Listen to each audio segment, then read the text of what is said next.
Chapter 66. Lieutenant Colonel Ryan gathered everyone together inside the cabin. They sat in folding chairs, kept there for training classes. He pulled down a screen from the top of a small blackboard and attached it to a nail underneath. There was a map of the complex on it. Gamma and Omega wings were shaded and featureless, but Alpha Wing and the resident soldiers' quarters had complete detail. After consulting the sergeant, Daniel, Darcy, and Corny, he decided they were taking the complex. The director's out-of-contact grace period would expire soon. They would come looking for him. He needed to be in custody before that happened. The colonel wasn't about to risk Tom twisting things around to those not privy to the agency's activities up here, or his plans. Darcy agreed. Tom could bully control of any situation. It took the President and Congress to revoke his authority thanks to the Agency Act. There wasn't time for that. They needed to take him down now, while he was vulnerable. If they waited, Tom's agents would wipe them out long before any hearing. They weren't taking the chance. Lieutenant Colonel Ryan didn't like the idea of using the Wolf Boys on this mission. As far as he was concerned, they were only children. Corny pointed out that they were better trained, more skilled, and deadlier than any of the Marines. They could take the complex themselves without any help. Lieutenant Colonel Ryan conceded, but they were doing things his way. Corny yielded to his authority. "First things first, troops," the colonel said. He looked at them with a commanding glare. "Unless it is completely unavoidable, the personnel in the complex are to be taken alive." He focused on Agent Dubois. "I mean it, young lady. I can tell you want to sanction the director." "Better believe it," Darcy muttered. She couldn't get Tom's casual words of murdering her out of her head. "No, Agent Dubois," Lieutenant Colonel Ryan said, pointing the stick at her. "I want him taken alive. I want him to answer for what he's done here." Adam growled. His eyes glowed purple. "You too, Fields." "Yes, sir," Adam replied, although he didn't like the order. "Good," the colonel said. He turned back to the map, pointing at it with a stick. "Now, this is the air filtration system. These ducts. Warning, contact lost with Wolf Boy 4, Wolf Boy God said, speaking through all the Wolf Boys simultaneously. They jumped at its booming voice. The Wolf Boys were startled by the sensation of the satellite issuing the warning through them automatically. Before anyone moved, Private Denning crashed through the front door. Everyone dove for cover. Denning slammed into the map with a crunch. His body slid to the floor, torn up, twisted, and bleeding. There were long, deep cuts in his face and down his chest. Blood ran out of him, forming a pool on the floor. "Jesus, Mary, and Joseph!" the colonel cried, pushing away from the dead Marine. Corny transformed to full wolf mode and dove out the front door. The other Wolf Boys followed him. "Wolf Boy 2, Corny cried, looking wildly around. "Identify target!" Unable to comply, Wolf Boy 2 replied. "No threat appears on its sensors." "Then what?" Adam asked, thumbing his hand paw toward the building. "Did that." The Wolf Boys spread out in a wedge formation. An easterly wind came up. They tilted their heads toward it, sniffing. They looked at each other, puzzled. There wasn't a single scent they couldn't identify, and nothing out of the ordinary in the direction Denny's body came from. There was an assortment of birds, some squirrels, and the Marine's latrine, which was foul, but they screened it out. Private Denning's body left no doubt something was out there. Whatever it was either gone or smart enough to stay downwind. Corny looked at Adam and Dana, who in turn looked at Kelly and Mitchell. They all nodded. "Intercom communication only," Corny ordered through their uplink. Wolf boys gestured their acknowledgement. The Marines came out of the cabin one at a time, in full battle dress. They followed Lieutenant Colonel Ryan's instructions and set themselves in kneeling fighting positions throughout the yard. Darcy took the left side of the cabin by the gorge. She crouched low with her pistol drawn. Daniel did the same on the opposite side toward the wood line. Lieutenant Colonel Ryan radioed the other two guards, but didn't get a response. He feared the worst. He grabbed his portable laminated area map and hobbled across the yard. He knelt in the snow by Corny. "I've lost contact with the men who were here and here," he whispered, tapping on the map. "Where's your wolf boy?" Corny replied, a chill running down his spine. "He's been cut off from our uplink." "Great," the colonel said, shaking his head. He set his jaw and asked, "Any idea what's going on here?" "None," Corny replied. He pointed on the map. Wolfboy God says Edison was here when it lost contact with him. "The opposite direction," Ryan muttered. "This doesn't look good. Whoever did this cut Denning up pretty badly." He looked at Corny suspiciously. "Can it be your Wolfboy? Those claw marks on Denning's face?" "No," Corny interrupted. He looked at the colonel with fear in his eyes. "I have a thought, though. Wolfboy God says my suspicions have a 95% chance of being correct." "I'm listening," the colonel said. While they spoke in hushed tones, Darcy eased toward the back of the building. She moved with stealth, her eyes wide open. There was something near. She felt an eerie sensation she was being watched. She lifted her feet slowly and set them down flat to keep the snow from crunching. She made her way toward the back of the cabin, an inch at a time, her breathing shallow and controlled. At the corner she stopped, holding her pistol up. She closed her eyes, said a quick prayer, and jumped from behind the wall, ready to fire. "Wait!" Daniel hissed from the opposite side of the cabin, holding his hands up. Their guns were aimed at each other. "Jesus, Fox!" Darcy cried, pointing her agency 9mm at the sky. "You want to get shot?" "I could ask you the same thing, Dubois," Daniel replied, lowering his weapon. "A little jumpy, are." Daniel never got to say the "we" part. Violently, he was snatched by his shoulders and yanked into the woods. Darcy leveled her weapon, her eyes wide with surprise. There was movement in the brush, branches spastically waving, and the sound of ripping clothes. Darcy was about to fire when the wolf boys came around the sides of the cabin on all fours. Adam saw the activity in the bushes and charged into them. There was a loud crack, and he sailed back out. He slammed into his pack brothers and sent them sprawling. Darcy looked down at Adam and gasped. He was bleeding from 2 long slashes down the front of his breather. There was movement in the bushes again. Daniel's severed legs sailed out and slapped onto the icy ground. It was raggedly torn up and appeared gnawed upon. A blood stain spread quickly through the snow. Darcy retched, backing up. The wolf boys, recovering from Adam's blow, stared at the leg, their hearts breaking. The rest of Daniel's body rained out in pieces as the Marines moved in. Daniel's head rolled toward them and stopped at their feet. His dead eyes stared, a stunned expression frozen in his features. The Marines squatted low, sighted in on the bushes, and opened fire.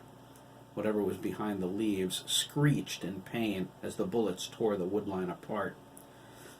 "Wolfboy God!" Corny cried, forcing himself steady.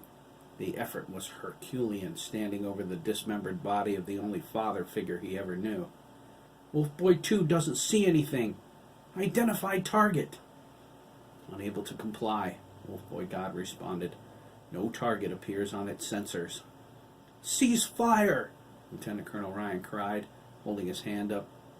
The Marines obeyed, but remained locked on the bushes. The colonel went to Adam, concerned.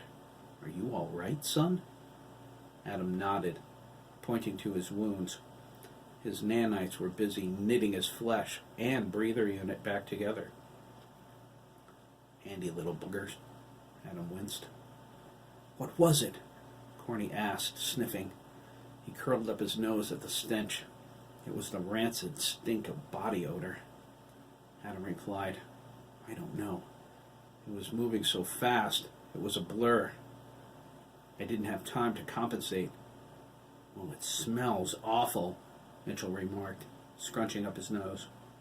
Good, the colonel said. It should be easy to follow.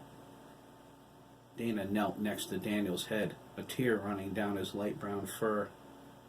Kelly laid a hand paw on his shoulder and whispered, We can cry later, shoving his sorrow deep inside. Right now, let's concentrate on staying alive. Corny eased over to the bushes with a Marine on either side of him. They pulled the branches back and stared into the small space within. Daniel's blood was everywhere. The two Marines looked at each other. Corny slipped into the shadowed space. His optical sensors switched to bioscan. Purple light flooded the bushes. Wolfboy God processed the information and identified the genetic pattern as belonging mostly to Daniel Fox. Near the edge, where the woods began to thicken, a single splotch of bright red fluid yielded other results. Pattern match, Wolfboy God said. Omega Wolf designation Thomas Alessandropoulos. Upgrading retired status to active. Corny backed out of the bushes. I was afraid of that. List capabilities. Unable to comply, Wolfboy God apologized. Omega Wolf is not tied into this system. Accessing archive database. Stand by. There was a short pause, and then the satellite continued. Omega Wolf designation Thomas Alessandropoulos. Operational specifications are classified. Dr. Carolyn Meyer Brandis eyes only. Retinal print identification or agency director override required. Corny realized how much trouble they were in. They moved away from Daniel's body toward the clearing. The wolf boys listened intently for any sign of their quarry, but heard nothing. As silently as it approached, it disappeared, but there was no denying the smell. The reek of body odor carried on the wind. Lieutenant Colonel Ryan rallied the boys and Darcy while the Marines set up a semicircle around them. He looked at Corny hopefully. Can you track it? Corny nodded. By scent. He's masked from our sensors somehow. It's one of the Omega Wolves. Are you sure? Wolfboy God confirmed him by his genetic pattern, Corny replied. He told him about the blood. One of the Marines must have hit him. Tom, Darcy whispered, clenching a fist. This is his work. If the Omega Wolves are free, we've got big problems, Adam said, holding his chest. He glanced around the perimeter and shook his head. If we stay here, we're sitting ducks. We could split up, Darcy suggested. No, the colonel replied. We're sticking together. Edison stumbled out of the woods, holding the back of his head. He was in human form, his face and neck smeared with blood. He appeared dazed and out of focus. He was wounded, sliced down to his skull shielding from the top of his head to his neck. 2 deep gashes, cleanly made, still bled. His nano repair system kept him alive, but his circuitry was damaged. He was cut off from Wolfboy God. The wolf boys collected him, relieved. Edison leaned into Cordy. It came out of nowhere, from downwind of me, he struggled. I never even saw it. Edison explained he was on his way to Private Denning's fighting position when he was hit from behind. There was no warning and no blind spots in his tracking system. Whatever hit him was invisible to his sensors. Edison remembered a foul odor of uncleanliness. He felt a searing pain, a hot burning sensation from the back of his head, and then Wolfboy God went silent, He reverted to human form as consciousness slipped away. He felt a gentle nuzzling against his neck as his breathing became shallow and then stopped. Something sniffed him, its nose cold and damp before everything went black. Lieutenant Colonel Ryan moved to administer first aid. Edison shook his head. "My nanites have it under control, sir," he said. He took the field bandage to wipe off the blood. "I'll be good as new in a few minutes. Wolfboy 4 says I have enough elements in my system to effect repairs, but I could use a little calcium." Lieutenant Colonel Ryan dug some powdered milk out of the survival pack on his belt and handed it to him. "I couldn't find Private Denning," Edison whispered. "He's dead," Lieutenant Colonel Ryan replied. "So's Fox." Edison cringed, shock invading his face. "We have to get out of here," Darcy interjected. She put a hand on Edison's shoulder. "Can you travel?" He nodded, near tears. "I will." The colonel sent Kelly and Dana to the point. He wanted to check on the other two guards before they did anything else. Tom was guilty of the murder of a Marine and the attempted murder of a child. If the others were dead too, it was so much the worse for him. His sanction authority be damned. They moved in a tight wedge. Edison's uplink to Wolfboy God came back online as his nanites finished the repairs. He transformed to full wolf mode, hanging back with Adam, covering the rear. He was shaky, but getting stronger by the second. Kelly sniffed the wind as it shifted. He pinpointed the Marine's scents. He scrunched up his nose and called to his pack brothers through their intercom. "Can you smell it?" They murmured their confirmation.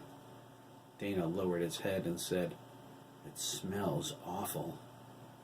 They found the first Marine 20 yards away from his fighting position. Darcy turned from the gruesome sight. Nothing in her agency training prepared her for anything like this. The lance corporal was sliced wide open from his neck to his groin. He was wrapped, Christ-like, in the branches of a tree. His bowels lay in a heap before him. His internal cavity was spread wide open and empty. The sergeant barked at two of the men to assist him. They pulled the Marine free. He was one of them, and they weren't leaving him like that. They wrapped him in a poncho. The sergeant scooped up his innards with his bare hands.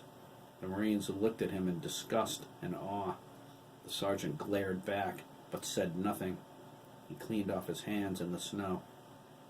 "Deliberately gruesome," the colonel said, "to shake us up." "It's working," Kelly replied, swallowing hard. Dana led the way to the second Marine. His body was still in his fighting position. Lieutenant Colonel Ryan muttered something about a quick death as the men searched for his head. The Imago wolf apparently whizzed by, lobbed the Marine's head off, and kept on moving. The sergeant was wrapping his body when Adam came out of the bushes carrying the severed head. He walked through the blood-stained snow and casually tossed it to the sergeant. He fell in with his pack brothers.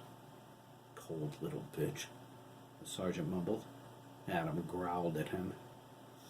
Lieutenant Colonel Ryan squatted near the dead Marine and removed his Kevlar helmet.